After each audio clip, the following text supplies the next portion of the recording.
Hello नमस्कार, मी Suvarna home kitchen मध्ये तुमचं परत एकदा मनापासून स्वागत। सगळे सबस्क्रायबरचे धन्यवाद, सगळ्या व्ह्यूअर्सचे धन्यवाद, मनापासून आभार।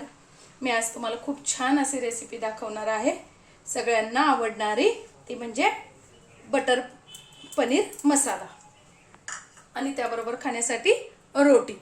तर मी इथे घेतलेले आहे 1 वाटी गव्हाचं पीठ, जे रोजच आपण पोळ्या करतो ते, आणि 1 वाटी मैदा। तर तुम्ही फक्त मैद्याची बनवू शकता किंवा मग फक्त गव्हाच्या पिठाची बनवू शकता। त्यात टाकायचे आपल्याला 1 ते 1.5 चमचा साखर, 1 चमचा मीठ, अर्धी ते पाऊण वाटी दही। बघा हा किती छोटा चमचा आहे, या चमच्याने 1 चमचा सोडा, आणि हा छोटा चमचा आहे म्हणून मी आपला रोजचाच वापरात जो चमचा आहे त्याने पण तुम्हाला दाखवते।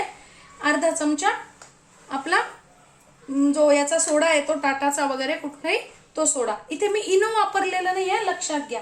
आणि 1 चमचा बेकिंग पावडर, हे दोन्ही घालणं गरजेचं आहे।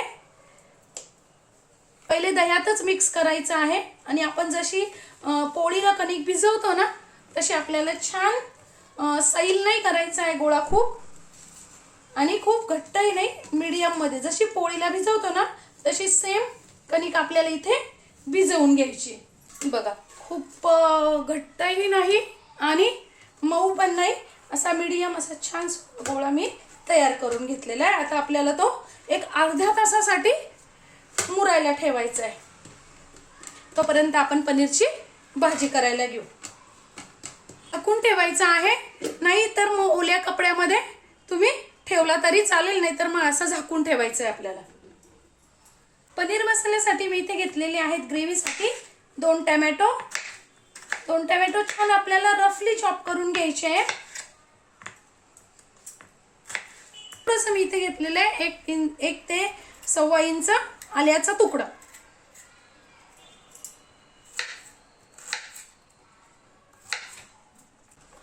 एक 8 ते 10 काजू। काजू मी थोड्या वेळासाठी भिजवून ठेवले होते।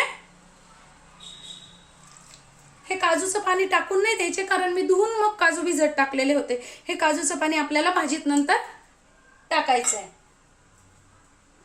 1 चमचा घेतली आहे कसुरी मेथी, 7 ते 8 लसणाच्या पाकळ्या आणि 2 हिरव्या मिरच्या। 1 चमचा टाकून घ्यायचं इथे 1 ते 1.5 चमचा लाल तिखट। आता हे छान आपल्याला बारीक करून घ्यायचंय। छान कलर आलेला आहे, घरीच केलेलं पनीर आहे। घरी केलेलं पनीर केव्हाही छानच होतं, आणि मुख्य म्हणजे शुद्ध। मी आपल्याकडे पनीर कसं बनवायचं याची पण चॅनलवर व्हिडिओ अपलोड केलेली आहे, तुम्ही नक्की जाऊन बघा लिंकवर। पॅन मध्ये इथे मी अगदी अर्धा चमचा छोटा तेल टाकून घेतेय, म्हणजे जेव्हा आपण बटर टाकतो ना, तर जर आपण थोडंसं तेल टाकलेलं असेल ना तर बटर जळत नाही। आणि 1 चमचा टाकून घेतेय बटर।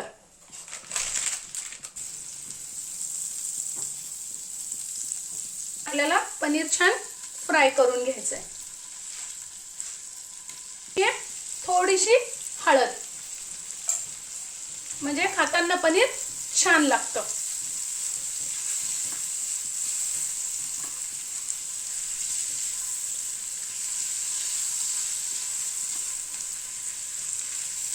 पनीर असं छान ब्राऊन कलर वरती आलं, खूप कडक नाही करायचंय, थोडंसं असं ब्राऊन कलर वरती आलं की काढून घ्यायचंय आपल्याला। आपल्या रोजचंच वापरातलं जे असतं ना तिखट मसाला, ते तुमच्या आवडीनुसार किती लागतं तुम्हाला ते घेऊ शकता। मी इथे फक्त मी घेतलेलं प्रमाण दाखवते। तर मी इथे घेतलेले आहे 1 ते 1.5 चमचा तिखट, अर्धा चमचा हिंग, 1 चमचा आपण जो घरात काळा मसाला वापरतो ना वर्षभराचा साठवणीचा केलेला तो, अर्धा चमचा हळद, आणि 2 चमचे जिरा आणि धन्याची पूड मिक्स करून घ्यायचंय। आणि पाणी टाकून आपल्याला छान हे पाण्यात असं मिक्स करून घ्यायचे हे मसाले, म्हणजे हे मसाले जेव्हा आपण पाण्यात मिक्स करून टाकतो ना तेव्हा ते मसाले जळत नाही। त्यासाठी मी इथे घेतलेलं आहे 1 ते 1.5 पळी तेल।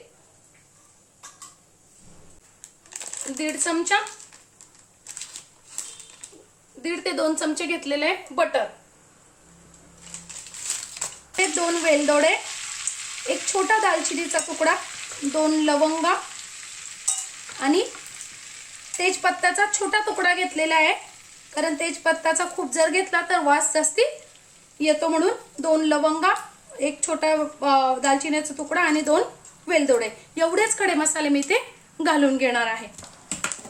मला फ्राय करायचे आहेत आणि आपण जी टोमॅटोची प्युरी करून ठेवली होती ना ती घालून घ्यायची.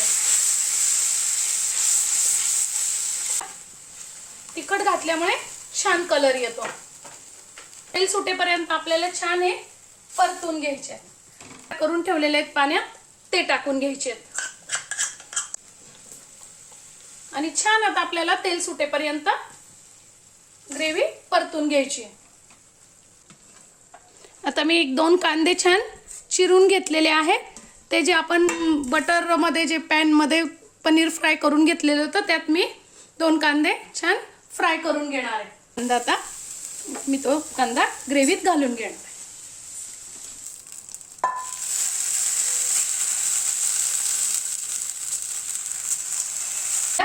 तेल सुटतंय पण आपल्याला अजून थोडा वेळ छान परतून घ्यायची आहे, म्हणजे ग्रेव्ही खूप छान कलर येतो. बघा मस्त तेल सुटलेलं आहे आणि कलर पण खूप सुंदर आलेला आहे ग्रेव्हीला. आता तुम्हाला कशी घट्ट पातळ कसं हवं तसं तुम्ही त्यात पाणी घालून घेऊ शकता. इथे मी घालते 1 ते 1.5 चमचा मीठ, हे पाणी आता छान उकळून घ्यायची आहे. आता पनीर टाकून घ्यायचंय. रोजची दुधावरची जी साई आहे ती टाकून घेतलेली आहे मी 2 ते 3 चमचे. तुम्ही इथे अमूलचं जे मलाई येते, अमूलची जी येते क्रीम ती टाकली तरी चालेल. 1 चमचा बटर टाकून घ्यायची आहे. छान कोथिंबीर. बघा आपली मस्त असा बटर मसाला तयार आहे. द्यायची आहे आणि गॅस बंद करून टाकायचा आहे. आता आपण लगेच रोटी करायला घेऊ. आपलं अर्धा तास झालेलं आहे. आपलं रोटीचं पीठ पण छान फुगलं आहे आणि मस्त असं जाळीदार तयार झालंय. बघा छान अशी जाळी त्याला पडली. आता खूप नाही मळून घ्यायचं आहे आपल्याला, फक्त एकदाच थोडंसं असं छान गोळा करून घ्यायचं एकत्र. इथे मी तेल वगैरे काहीच लावत नाहीये आणि एकीकडे लगेच लोखंडी तवा तापायला ठेवलेला आहे. इथे आपल्याला नॉनस्टिक तवा नाही घ्यायचा आहे. आपण पोळी कशी लाटतो तशी आपल्याला छान रोटी लाटून घ्यायची. बघा या पद्धतीने, खूप जाडही नाही आणि खूप पातळ पण नाही, अशी आपल्याला पोळी लाटून घ्यायची. आणि तवा खूप नाही तापवायचा आहे, थोडासाच तवा तापवायचा आहे, जास्ती कडक नाही करायचा आहे तवा. आणि एका बाजूला काय करायचं आहे, रोटीला असं पाणी लावून घ्यायचं आहे आणि ज्या बाजूने आपण पाणी लावलं ना त्याच बाजूने आपल्याला ती तव्यावर टाकून घ्यायची, म्हणजे रोटी आपल्या तव्याला छान चिटकते. बघा या पद्धतीने.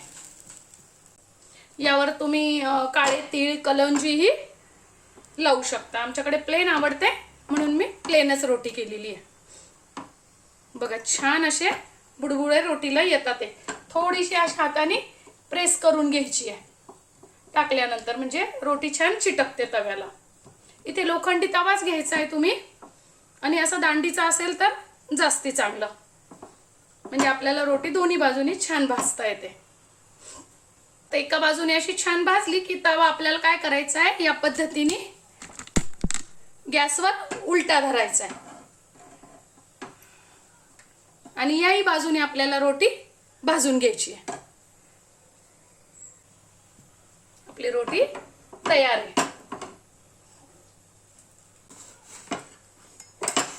बघा मस्त अशी आपली रोटी तयार आहे. अतिशय मऊ अशी छान आपली रोटी तयार झालेली आहे. बघा मस्त अशी आपली पनीर बटर मसाला तयार आहे. त्याबरोबर मस्त कांदा आणि 2 रोटी. या मस्त जेवायला. आजची माझी रेसिपी तुम्हाला कशी वाटली कमेंट्समध्ये नक्की सांगा.